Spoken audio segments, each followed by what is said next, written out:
Good afternoon. This is North Carolina Prepper. Today we're in a Chilli. This is a restaurant that I used to eat a lot in California, and it's a type of chili.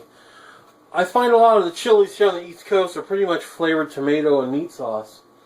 So I'm going to go ahead and do this. We're not going to add any fillers like beans, because this chili will stand on its own. Let me go through this basically. I'm doubling the ingredients on my recipe list because I'm making twice as much. Basically, you need 1 to 3 pounds of, or 1 to 5 pounds of, 1.5 pounds of beef. So we're going to use 3 pounds, so we're doubling it. We're going to have flour equal to the amount of fat we're draining from that to make our roux.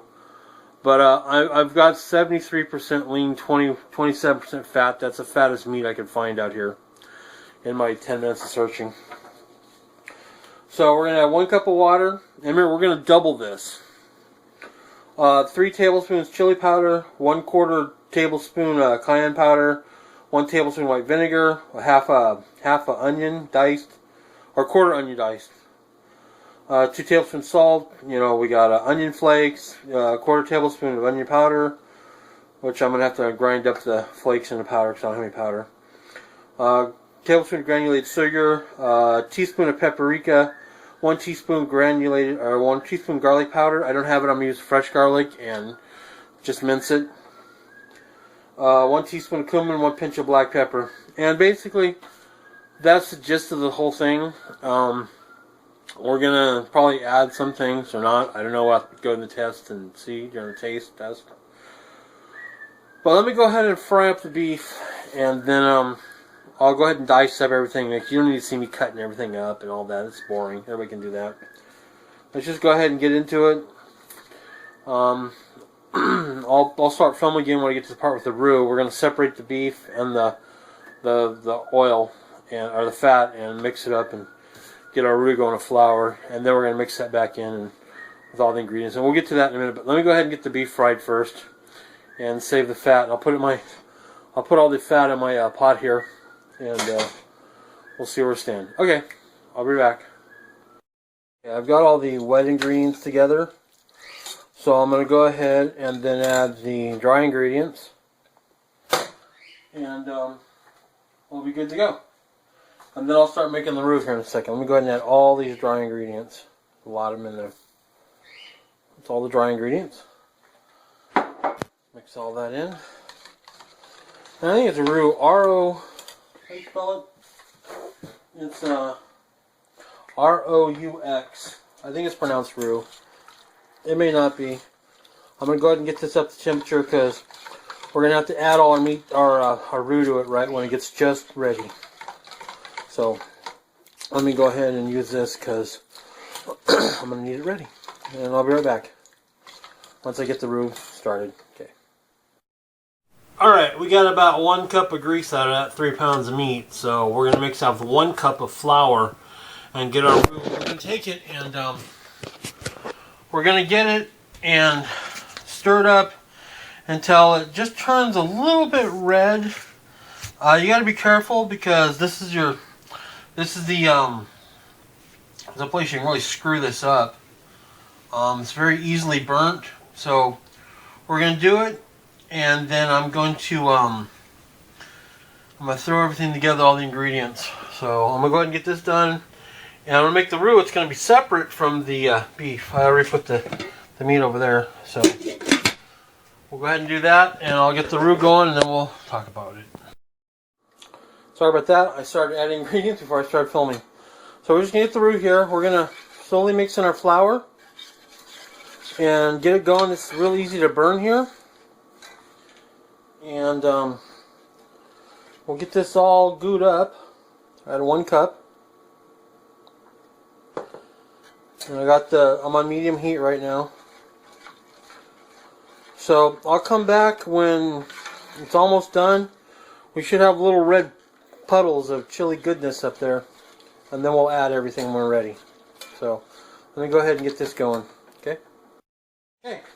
Never ever walk away from roux or it'll burn. So we're going to just keep constantly stirring, constantly, until it gets like a reddish type brown. So I'll speed this up probably, but I won't talk anymore for right now. Oh, we're on medium heat, by the way.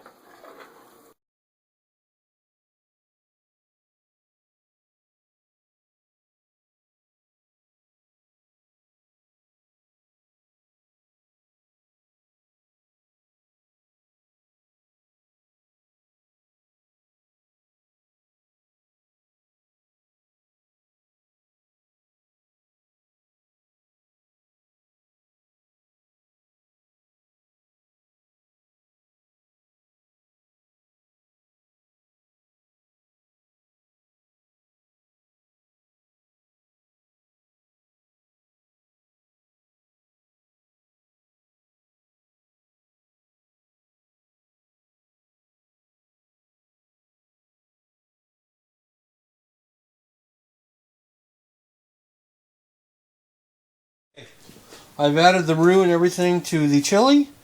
Now I just have to let it simmer. We're going to simmer that on medium. And let all the oniony and garlicky and roux-y goodness get in there. Incidentally, when you add boiling roux to liquid, it reacts. Yeah. So it really splashed and burned the crap out of me. But you know, we got to suffer for our arts, I guess. So let me let this cook up, and hopefully we're going to get little pools of red chili goodness on the top, and let it cook down and reduce and all that stuff. So it'll be a while. I'll come back at the next stage, and we got to stir it like every 5 minutes on low, and cover it and stir it and cover it and stir it. So there you go. I'm going to clean up my mess here, and we'll be right back. Okay. Kitchen is fairly cleaned. Then I put some more olive oil and recoat my cast iron pan there, just because I had to clean it really heavy with salt because of the roux. So we'll go ahead and do that. There's really nothing to that. Hot. And okay, that's done.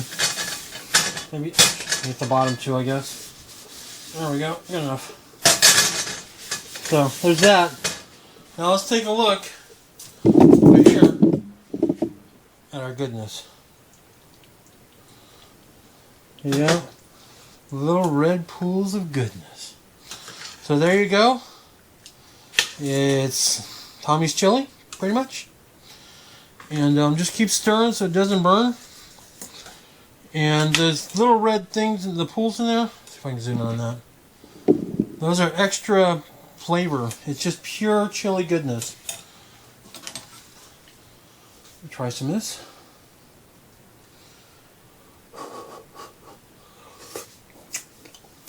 Ooh, excellent.